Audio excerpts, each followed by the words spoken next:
Tubuh Bapak dan Ibu sekalian bukan lagi mobil sport berusia 20 kosongan tahun. Jika Anda terus memaksakan mesin tua yang sudah berusia 70 tahun, mesin itu akan meledak. Jika Anda sudah berusia di atas 75 tahun, Anda harus mengubah aturan olahraga Anda 180 derajat agar bisa bertahan hidup. Saya akan menceritakan kisah Pak Handoko, seorang ketua berusia 78 tahun yang dirawat di unit perawatan intensif ICU rumah sakit kami bulan lalu. Beliau dikenal sebagai pelopor kesehatan di lingkungan kami. Setiap jam 5 pagi, beliau pasti bangun untuk lari pagi jogging, dan setiap akhir pekan beliau memanggul ransel untuk mendaki gunung. Saat teman-teman seusianya berjalan menggunakan tongkat, beliau justru mengenakan celana pendek dan memamerkan otot betisnya yang kencang. Beliau tidak minum alkohol dan tidak pernah menyentuh rokok sama sekali. Namun suatu pagi saat sedang berlari di taman, seperti biasa, tiba-tiba beliau terjatuh sambil mengerang kesakitan. Orang-orang yang lewat segera memanggil ambulans dan membawanya ke unit gawat darurat, tetapi kondisinya sangat mengenaskan. Jantungnya dalam keadaan syok, dan saat terjatuh, beliau mengalami patah tulang pinggul yang parah. Setelah sadar, Pak Handoko memegang tangan saya dan menangis karena merasa tidak adil. Dokter, apa salah saya dalam hidup ini? Orang lain minum alkohol saat saya berolahraga. Orang lain tidur saat saya berjalan kaki. Tapi kenapa hal ini terjadi pada saya, Bapak dan Ibu sekalian? Apakah ini benar-benar terjadi karena nasib buruk? Bukan. Saya akan mengatakannya dengan tegas. Pak Handoko pingsan karena beliau berolahraga, layaknya orang berusia 20-an dengan tubuh yang sudah berusia 70-an. Mari saya umpamakan dengan mobil. Ada sebuah mobil klasik berusia 70 tahun, karena dirawat dengan sangat baik, luarnya terlihat mengkilap. Tapi bagaimana dengan mesin di dalamnya? Suku cadangnya sudah tua, karet penyekatnya sudah getas, dan elastisitas mesinnya sudah menurun. Jika mobil ini dibawa ke jalan tol dan dipacu dengan kecepatan 150 km, jam apa yang akan terjadi? Sebersih apapun tampilan luarnya, mesinnya akan meledak di tempat. Tubuh manusia juga sama. Setelah usia 75 tahun, sifat jantung, pembuluh darah, tulang, dan otot tubuh kita berubah total. Jantung menjadi kaku seperti kantong kulit tua, dan pembuluh darah kehilangan elastisitasnya. Tulang berubah menjadi keropos berongga seperti batang tanaman kering. Namun karena jiwa masih merasa muda atau karena obsesi harus menjadi sehat, kita mengabaikan kondisi mesin tubuh dan menginjak pedal gas dalam-dalam. Ini bukan olahraga.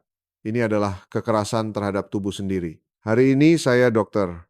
Budi Santoso memohon dengan sangat kepada Anda sekalian. Ada 6 jenis olahraga berbahaya yang harus segera dihentikan setelah usia 75 tahun yang sering kali tidak dijelaskan secara rinci di rumah sakit. Dan ada cara olahraga yang sebenarnya untuk membuat mesin tua Anda bisa berjalan lama seperti supercar. Mulai sekarang siapkan kertas dan pena, atau panggil anak-anak Anda untuk menonton video ini bersama. Hanya dengan memahami isi video hari ini dengan benar, Anda bisa menghemat biaya rumah sakit sebesar 1 miliar rupiah selama 20 tahun ke depan. Dan yang terpenting, Anda bisa menjalani masa tua dengan gagah dan sehat tanpa menjadi beban bagi anak-anak. Jika Anda menantikan video hari ini, silakan tekan tombol suka sekali saja. Perhatian kecil Anda bisa menjadi keajaiban yang menyelamatkan nyawa seseorang. Mari kita mulai pembahasan intinya. 3 jenis olahraga yang akan saya sebutkan mulai sekarang harus Anda hentikan hari ini juga. Jika usia Anda sudah di atas 75 tahun. Tidak, jangan bahkan memikirkannya. Ini bukan sekedar soal menghemat uang. Ini adalah aturan bertahan hidup untuk menjaga tubuh Anda yang masih sehat. Pak Handoko bertanya kepada saya di ICU, apakah masuk akal kalau lari pagi yang saya lakukan setiap hari itulah yang membunuh saya? Saya menjawab dengan tegas, ya, hal pertama yang harus Anda hentikan segera adalah lari pagi atau jogging hingga napas tersengal-sengal sampai ke tenggorokan. Banyak lansia yang salah paham. Mereka berpikir olahraga baru efektif kalau sudah berkeringat deras dan napas terengah-engah. Itu adalah pemahaman yang dipelajari saat muda. Namun setelah usia 75 tahun, pemahaman ini menjadi racun yang bisa menghentikan jantung Anda. Mengapa demikian? Jantung kita saat muda itu lunak dan elastis seperti balon karet. Saat darah masuk, ia meregang lalu memompa dengan kuat. Tapi jantung yang sudah berdetak tanpa henti selama lebih dari 70 tahun kini sudah mengeras seperti kantong kulit yang tebal. Dalam istilah medis ini disebut peningkatan kekakuan jantung. Dalam kondisi ini, jika tiba-tiba berlari dan menaikkan detak jantung, apa yang terjadi? Jantung yang kaku hanya berdetak cepat tetapi tidak bisa menerima maupun memompa darah dengan cukup. Akhirnya terjadi kondisi iskemia di mana otot jantung sendiri tidak mendapatkan aliran darah. Singkatnya, jantung tercekik. Itulah sebabnya Anda yang sedang lari dengan sehat tiba-tiba bisa jatuh dan pingsan. Lalu apa yang harus dilakukan? Patokannya hanya satu. Pastikan Anda masih bisa mengobrol dengan orang di sebelah Anda. Jika Anda bisa berjalan santai dengan teman sambil membicarakan sinetron yang ditonton kemarin tanpa masalah, itu adalah obat. Tapi jika napas Anda sesak hingga sulit bicara, Anda harus berhenti saat itu juga. Itu bukan olahraga, tapi penyiksaan yang memeras jantung. Yang kedua adalah mendaki gunung. Lebih tepatnya, tindakan berjalan turun dari gunung. Pak Handoko juga mengalami kecelakaan justru saat jalan turun. Bapak dan Ibu, saat mendaki gunung Anda berhati-hati karena lelah. Tapi saat turun perasaan senang dan langkah kaki terasa ringan membuat Anda melangkah lebar-lebar. Tepat pada saat itulah tulang rawan lutut Anda sedang digerus seperti digiling batu gilingan. Tekanan pada lutut saat turun gunung adalah 3 hingga 4 kali berat badan. Jika berat badan Anda 60 kg, lutut harus menahan beban lebih dari 200 kg saat turun. Ini sama seperti truk bermuatan penuh melaju dengan ban yang sudah aus. Yang lebih menakutkan adalah risiko jatuh. Jika Anda jatuh di usia 70-an dan mengalami patah tulang pinggul, ini bukan sekedar patah tulang biasa. Ini sering disebut sebagai undangan dari malaikat maut karena sangat mengerikan. Secara statistik, jika pasien patah tulang pinggul tidak dioperasi, kemungkinan meninggal dalam 2 tahun mencapai lebih dari 70%. Tingkat kematiannya lebih tinggi daripada kanker. Meninggalnya bukan karena patah tulangnya, tetapi karena selama berbaring terus-menerus, otot-otot meleleh habis, lalu muncul pneumonia dan luka baring dekubitus yang berujung pada sepsis. Jadi tolong buanglah ambisi untuk mencapai puncak gunung. Jika memang harus pergi, lebih baik naik kendaraan sampai ke pintu masuk dan berjalanlah di jalur yang datar saja. Dan jika Anda tetap pergi ke gunung, Anda wajib menggunakan 2 tongkat pendaki trekking pole untuk membagi beban lutut ke lengan. Yang ketiga mungkin akan mengejutkan Anda, yaitu mandi air dingin atau berenang di air dingin. Di TV sering muncul orang-orang yang berendam di air sungai saat musim dingin atau mandi air es. Sebagai rahasia kesehatan, bukan bagi lansia di atas 75 tahun, itu sama saja dengan tindakan bunuh diri. Tubuh kita sangat rentan terhadap perubahan suhu yang drastis, terutama saat berpindah dari air panas ke air dingin secara tiba-tiba atau melompat ke air dingin saat musim panas. Untuk menyegarkan diri akan terjadi reaksi cold shock dingin. Begitu air dingin menyentuh kulit, pembuluh darah di seluruh tubuh akan menyusut seketika seolah tersengat listrik. Jika pembuluh darah menyempit, bagaimana dengan tekanan darah yang mengalir di dalamnya? Tekanannya akan melonjak gila-gilaan. Karena tidak kuat menahan tekanan itu, pembuluh darah otak bisa pecah atau terjadi serangan jantung. Faktanya banyak lansia yang pingsan dan dibawa dari kolam air dingin di pemandian umum. Berenang itu bagus, tidak membebani sendi dan merupakan olahraga yang sangat baik. Tapi suhu airnya haruslah air hangat kuku yang mirip dengan suhu tubuh. Di kolam renang umum biasanya ada kolam khusus air hangat. Lakukanlah jalan kaki perlahan di dalam air di sana. Itulah jalan yang menyelamatkan Anda. 3 hal yang baru saja saya sampaikan: jogging turun gunung dan berenang di air dingin. Hal-hal ini adalah musuh paling kuat yang menyerang jantung dan tulang Anda secara langsung. Tapi ini belum berakhir. 3 hal yang akan saya sampaikan di bagian selanjutnya lebih licik dan lebih mematikan. Bagi Anda yang pergi ke gym lapangan golf atau bersepeda, jika tidak mengetahui hal berikut ini bisa terjadi masalah besar. Saya harap video dari saluran nutrisi cerdas ini bisa menjadi perisai yang melindungi nyawa Anda. Tolong segera bagikan juga kepada teman-teman berharga Anda. Hal baik akan semakin besar jika dibagikan. Mari kita lanjut ke pembahasan yang lebih penting berikutnya. Sekarang saya akan menjelaskan 3 olahraga yang sedikit lebih licik dan berbahaya. Jika jogging atau mendaki gunung yang saya sebutkan sebelumnya membuat Anda berhenti karena lelah, masalah dengan olahraga berikut ini adalah Anda tidak bisa berhenti karena merasa asyik atau merasa tubuh menjadi lebih baik. Justru itulah yang menjerumuskan Anda ke dalam perangkap yang lebih besar.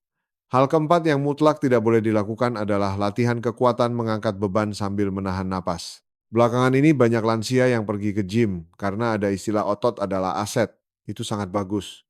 Tapi masalahnya adalah cara menggunakan tenaganya. Saat mengangkat barbel atau dumbbell yang berat, tanpa sadar kita menahan napas sambil mengejan. Dalam istilah medis ini disebut manuver Valsalva. Saat menahan napas, tekanan dalam perut naik sehingga tenaga lebih mudah keluar, tapi pada saat itu tekanan darah melonjak melampaui imajinasi. Orang yang tekanan darah normalnya 120 saat menahan napas dan mengejan, bisa melonjak seketika hingga 200 atau 250. Tekanan mengisi pembuluh darah otak yang sudah tua dan lemah seperti panci presto yang tersumbat rapat. Apa yang akan terjadi? Bagi yang memiliki aneurisma otak, pembuluh darah bisa pecah di tempat dan terjadi pendarahan otak. Faktanya ada teman Pak Handoko yang terkena stroke dan lumpuh separuh badan saat melakukan bench press di gym. Niatnya membesarkan otot malah berakhir di kursi roda seumur hidup. Apakah itu berarti tidak boleh latihan kekuatan? Bukan begitu. Anda hanya perlu tidak menahan napas. Saat mengeluarkan tenaga, yaitu saat mengangkat beban, hembuskan napas huf lewat mulut. Jika jalur napas dibuka, tekanan darah tidak akan melonjak drastis. Dan tolong jangan berambisi dengan beban berat, tapi perbanyaklah jumlah repetisi dengan beban ringan. Kita tidak sedang berusaha menjadi binaragawan. Yang kelima adalah bersepeda lebih dari 1 jam tanpa istirahat. Bersepeda adalah olahraga yang sangat baik karena tidak membebani lutut dengan berat badan. Tapi ada jebakan mematikan di sini, yaitu sadelnya. Jika duduk di sadel yang keras dan sempit sambil mengayuh pedal selama 1 atau 2 jam, bagian perineum tubuh kita, yaitu area di antara pantat dan alat vital akan tergencet. Di area ini melintas saraf dan pembuluh darah penting menuju tubuh bagian bawah layaknya jalan tol. Namun sadel menyumbat rapat jalan tol ini, seperti selang air yang diinjak sehingga air tidak keluar, sirkulasi darah ke kaki terhambat dan saraf tertekan. Bagi pria, prostat bisa rusak, dan bagi wanita, inkontinensia urin atau nyeri panggul bisa memburuk. Jika parah, kaki bisa mati rasa atau kesemutan, namun sering kali ini disalahartikan sebagai efek olahraga dan terus bersepeda. Nantinya saraf bisa rusak permanen hingga berjalan pun menjadi sulit. Saat bersepeda, setiap 30 menit, Anda wajib turun dan berjalan kaki selama 5 menit. Berikan waktu untuk melancarkan kembali pembuluh darah yang tersumbat. Yang terakhir keenam adalah gerakan rotasi berlebihan pada ayunan golf swing. Bapak-bapak yang bermain golf, jangan pertaruhkan nyawa demi jarak pukul driving distance. Ayunan golf adalah gerakan memelintir yang memeras tulang belakang. Tulang belakang anak muda ibarat handuk basah yang lentur meski dipelintir, tapi tulang belakang usia 70 ibarat ranting pohon yang kering kerontang. Karena osteoporosis, kondisinya seperti kaleng kosong. Jika dipelintir secara tiba-tiba dan kuat, tulang belakang bisa retak dan remuk seketika. Ini disebut fraktur kompresi tulang belakang. Yang lebih menakutkan, meski tulang patah, awalnya seringkali hanya dianggap sakit pinggang biasa. Anda menempelkan koyo, lalu pergi main golf lagi. Jika terus begitu, tulang belakang bisa runtuh, total punggung membungkuk, dan tinggi badan menyusut. Jika tulang belakang runtuh, tulang rusuk akan turun menekan paru-paru dan lambung. Napas jadi sesak dan pencernaan terganggu, yang akhirnya berujung pada malnutrisi dan pneumonia. Inilah alasan mengapa tingkat kematian pasien fraktur tulang belakang dalam 5 tahun mencapai 70%. Silakan nikmati golf, tapi kurangi ukuran ayunan swing menjadi setengahnya. Jangan memutar pinggang, tapi pukullah dengan ringan hanya menggunakan lengan. Niat hati ingin pamer ke teman kalau masih kuat, bisa-bisa Anda menghabiskan sisa hidup di atas tempat tidur. Jadi 6 hal yang sudah saya sampaikan: jogging turun gunung mandi air dingin, menahan napas bersepeda lama, dan golf full swing. Olahraga-olahraga ini bagi lansia di atas 75 tahun bukanlah olahraga, melainkan kerja paksa dan penyiksaan. Lalu Anda mungkin bertanya, lantas apa yang harus dilakukan? Apa saya cuma boleh bernapas saja? Mungkin ada yang marah. Tidak apa-apa. Pak Handoko juga awalnya marah kepada saya. Namun setelah keluar dari rumah sakit, beliau mengikuti rutinitas yang saya buatkan, dan sekarang justru terlihat 10 tahun lebih muda. Rutinitas olahraga bertahan hidup khusus usia 75 tahun yang tidak memakan biaya sepeser pun, bisa dilakukan di rumah atau taman dan bisa diikuti siapa saja. Serta pertanyaan-pertanyaan yang paling membuat Anda penasaran akan saya jawab dengan tuntas di bagian selanjutnya. Jika video ini bermanfaat, pastikan Anda menekan tombol subscribe dan lonceng notifikasi. Sebagai dokter pribadi kesehatan Anda, saya akan membalas dengan informasi yang lebih berbobot. Mari kita lihat solusi sebenarnya. Pak Handoko awalnya juga ragu. Dokter, apa begini bisa disebut olahraga? Apa tidak terlalu enteng, katanya. Tapi tepat 3 bulan kemudian, beliau membuang tongkatnya dan mengacungkan jempol kepada saya. Inilah 4 tahap rutinitas bertahan hidup harian untuk merawat mesin tua Anda layaknya supercar yang saya ungkapkan sekarang. Pertama, pukul 7 pagi, tahap pemanasan. Jangan langsung bangun berdiri begitu membuka mata. Memaksa jantung yang beristirahat semalaman untuk tiba-tiba bekerja keras akan membebaninya. Itu cara paling mudah untuk jatuh karena hipotensi ortostatik darah rendah saat berdiri. Luangkan waktu 5 menit saja sambil berbaring di tempat tidur. Gerak-gerakan pergelangan kaki, regangkan badan, tekuk lutut, dan goyangkan ke kiri dan kanan. Ini adalah pemanasan mesin. 5 menit ini menentukan kondisi Anda seharian. Kedua, pukul 10 pagi, tahap mengemudi aman. Setelah sarapan dan makanan, tercerna lakukan jalan kaki di tempat datar. Hindari gunung atau tanjakan. Jalan tanah atau taman yang beralaskan karet lebih baik daripada aspal. Kunci utamanya adalah tes bicara yang saya sebutkan tadi. Berjalanlah selama tepat 30 menit dengan kecepatan di mana Anda masih bisa menelepon teman atau bersenandung mengikuti radio. Ketiga, pukul 3 sore, tahap perawatan mesin. Duduklah di kursi di rumah dan lakukan latihan pita elastis resistance band. Ini intinya. Jalan kaki saja tidak bisa membentuk otot tubuh bagian atas dan otot inti core. Cukup beli pita karet seharga Rp50.000 an yang banyak dijual. Duduklah di kursi lalu tarik pita dengan kedua tangan atau kaitkan di kaki dan dorong. Jika Anda menarik sambil menghembuskan napas, Anda bisa membentuk otot dengan aman tanpa khawatir tekanan darah naik. Keempat, pukul 7 malam, tahap cuci mobil. Berjalan di kolam air hangat di kolam renang umum. Ini untuk mengistirahatkan lutut dan pinggang yang menopang berat badan seharian dengan bantuan daya apung air. Karena hambatan air efek olahraga jalan kaki di air 2 kali lebih tinggi daripada di darat. Inilah rutinitas yang dijalankan Pak Handoko. Tidak butuh banyak uang sendi, tidak sakit, dan jantung pun nyaman. Nah, di sini ada 3 pertanyaan yang sering ditanyakan pasien di ruang praktik saya. Anda harus tahu ini agar pemahamannya sempurna. Pertanyaan pertama, dokter, kaki saya sakit sekali seperti mau pecah saat berjalan, apakah ini juga efek olahraga? Ini pertanyaan sangat penting. Ada bahaya palsu dan bahaya asli pada rasa sakit. Jika kaki sakit saat berjalan tapi rasa sakitnya hilang saat membungkukkan pinggang ke depan atau jongkok, itu adalah stenosis kanal tulang belakang. Sering disebut sindrom kereta belanja. Ini hanya tidak nyaman, tapi tidak membahayakan nyawa saat itu juga.